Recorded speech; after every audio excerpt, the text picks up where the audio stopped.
Hey everyone, what is going on? I'm Matthew Oliver with Stillwater Alchemy, and today we are going to be breaking down the Sagittarius New Moon. So remember, with new moons, there's going to be a new cycle for the moon. And by understanding the sign that this new moon is in, the aspects that the moon is in, and also looking at the ruling planet of this lunation, we can start to understand how to embody and how to integrate this new moon for ourselves and how we are likely to see it on a collective macro level as well. If you are wanting to learn even more about the transits in real time while gaining many different spiritual resources, including customized meditations to each new moon and full moon, you can head over to the Alchemy Point, one of the greatest, fastest growing spiritual communities ever created. That is led by me. This has been a really beautiful expansion of Stillwater Alchemy and using all of my gifts to direct it to one source to aid and to serve and to hold space for people that are wanting to elevate their spiritual game. So if that's something that you wish to invest in, I'll put the link in the description of this video so you can learn more. But for now, let us continue forward with this Sagittarius new moon. So first of all, we see that this new moon is happening at 9 degrees in the sign of Sagittarius. Sagittarius is a mutable fire sign ruled by Jupiter, and we can see that Jupiter is currently in the sign of Gemini retrograde. We can also see that Mercury is retrograde, and the moon is also making a separating trine from Mars, and Mars is about to station retrograde on the 6th of December. We do not fear retrogrades here at Stillwater Alchemy, but what they do represent is the opportunity to honor slowing down. If we're talking about the moon, it's an energy of how can we slow down the body, the emotions, the divine feminine. And the moon is in aspect to all of these planets that are either currently retrograde or are about to retrograde. And also, the moon is making an applied square to Saturn, which is about slowing down and can often be about maybe not yet, or more time or discipline is needed. So, on the onset in this very masculine instant gratification world that we live in, that can seem daunting, especially for a mutable fire sign like Sagittarius that just wants to go, go, go off to the next adventure. What else can we learn? What else can we experience?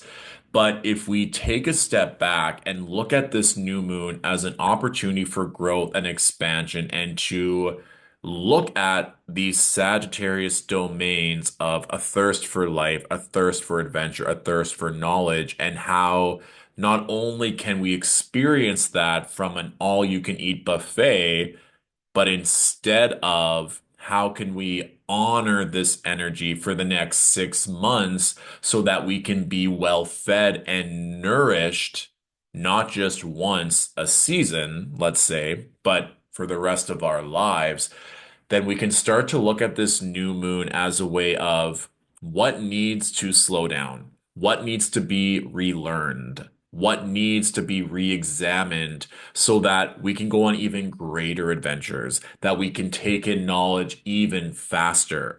But that might mean that we have to go back to school and relearn a couple things. We might need to completely demolish certain structures to rebuild it from the ground up, especially for those of you who are quite proficient in your astrology knowledge. There may be times where you've gone down a rabbit hole of looking at very specific things, very specific transits or timing techniques. And then there are times where you remind yourself, let's just go back to basics and really understand what Saturn represents or what Pisces energy embodies to remind yourself of what the basic building blocks are, so then you can have the foundation to go even deeper and deeper and deeper. It's kind of like we first need to learn how to swim before we can put on the full scuba suit and understand how to use the oxygen tank and how to go deeper and deeper and deeper into the depths of the ocean. If we don't even know how to swim, how are we going to be able to go to the depths of the ocean and harvest the gold that lies underneath? And that really does feel like what this new moon represents is a time to slow down, a time to restructure, a time to even re-strategize with this moon Mars trine, because the moon is coming off of the trine to Mars, applying to Saturn, applying to Mercury, and applying to Jupiter. So the moon, it's like it's been given all this information, but the only planet that's really quote unquote direct and gaining momentum and speed is Saturn, right? And so it can likely manifest for you as I know I need to do this. I know I need to spend time potentially pouring back into my body, pouring back into my home, pouring back into relationships. Maybe for some, it is taking a course. Maybe it's getting back to your day-to-day routine, but it's being adaptable in that because we know that Sagittarius is a mutable fire. So there's opportunities to pivot, to not be so fixated, to allocate time to different parts of your day. What's coming through intuitively is that we know that sitting and looking at screens all day is not great. Every healthcare professional, chiropractic, optometrist, physio will be like, you have to move your body. And we're getting into a territory where we're starting to understand longitudinal studies of how this is affecting your eye health, your back health, your wrist health, all these different things. So if you know, as something very simple as, oh, like my back's not feeling great. Maybe I'm going to shift my workflow for the day. So instead of sitting for 4 hours at a time, every hour and a half, I'm setting an alarm on my phone and I'm just going to do some stretches.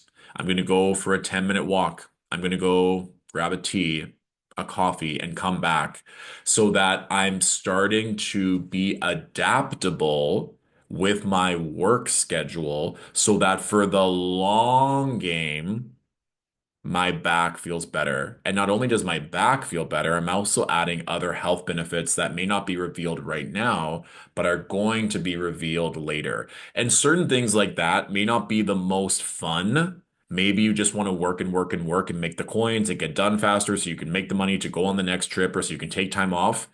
But this isn't necessarily, in my opinion, the new moon for that. We're building new structures, truly, that are going to pay off on the long run. Because even with Mercury and Jupiter, they're both in the signs of their detriment. Mercury is in detriment in Sagittarius, Jupiter is in detriment in Gemini, Mars is about to station retrograde. So this Moon Saturn square is a very loud signature in this new moon story. And yes, while there is mutual reception here, mutual reception is when two planets are able to benefit one another because they're in the sign that the other planet rules over. We're still dealing with the moon making an applied square to Saturn.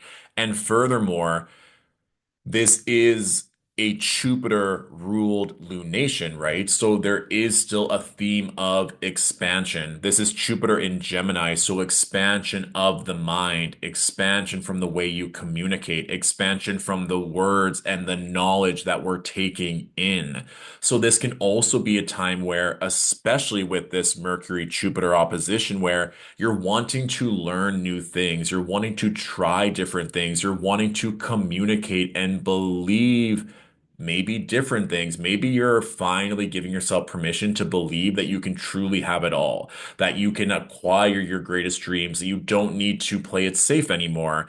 And maybe even that's going a bit too big for the moment, but maybe you believe it can be better. Maybe you believe that you're going to be able to pay your bills this month. Maybe you can start to believe that you're ready to put yourself out there in love. Maybe it's just taking that first step and solidifying that next step and saying, great, I'm now open to believing this and it feels really good. And I know that I need more support, that this is going to take time, that this isn't going to instantly change, but I'm ready to show up and I'm ready to do the work and I'm not needing instant results. I want the pleasure to keep coming in and I'm feeling it even right now with this feeling of joy, of optimism, but I'm mindful that I'm taking the time to do this in a steadfast manner that is going to lead to long-term results. And that is something that I would heavily encourage with this new moon, with the rest of Sagittarius season, looking forward towards Gemini season, looking forward towards end of May, beginning of June of 2025, and really asking yourself,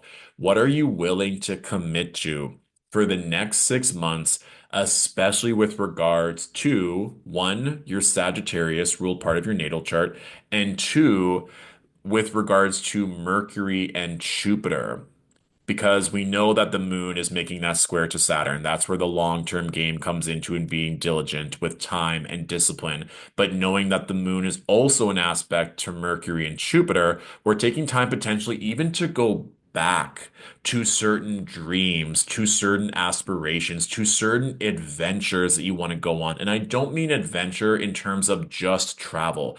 The adventure could be getting married and having your dream family. The adventure could be going to school and getting a master's to have your dream career. The adventure could be having a beautiful, healthy body where you can run and walk and cycle and swim and every part of your body feels strong and alive. Like redefining even what adventure means for you and starting to acquire the knowledge, the beliefs, maybe even different teachers or mentors to help you embody, to believe, and to live out this next phase of your life with even greater confidence and with even greater purpose. And that might seem like a big order, but this is Sagittarius, baby. It goes big. And we're still able to go big, even if we're going slow, even if we are revising, even if we take our time to get there.